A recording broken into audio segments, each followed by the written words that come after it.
বিয়া হ'ব দিন ধৰি ইমান সৰুতে পলাই অহাৰ কাৰণে আজি মোৰ এই অৱস্থা বিয়া হ'ব দিন ধৰি আৰু গাড়ী এখন দেখা নাপালো আৰু হা সৰুৰ পৰা ভাবিছো সৰুতে বিয়া হৈ মেলি বৰ এনজয় কৰিম ভাল এনজয় কৰিছো বাচন ধুইছো কাঁহী বাতি ধুইছো মাথাটো গৰম উঠি যায় কামকে কৰি থাক গৰমতে ইমান মানুহ ফুৰিবলৈ যায় ইমান ইফালে যায় লোকৰ মানুহে ইমান বস্তু লৈছে মা আপুনি দেখিছেনে বাৰু আপুনি মোৰ চিঞৰ বাখৰটোহে দেখে আপুনি বেলেগটো নেদেখে পুতেকক ধমকি দিব নোৱাৰে আপুনি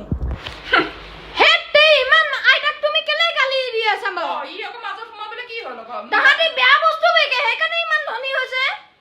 তই কেনেকে গম পালি তই কেনেকে নহয় হৌ লাভো আহে আজি পুলিচো আহিলে একদম পুলিচ আহিলে ধৰি গোটেই এলইডি চেলিডি লৈ গ'ল যি একদম তুমি ভাবি আছা তাহাঁতৰ হেৰিয়াহে হ'ল পুলিচ আহিছিলে ঘৰত গোটেই স্কুটি চিল মাৰি দিলে গোটেই মই আকৌ বেলেগ ভাবি আছিলো আকৌ ক'ৰ পৰা ইমান লটাৰী লাগি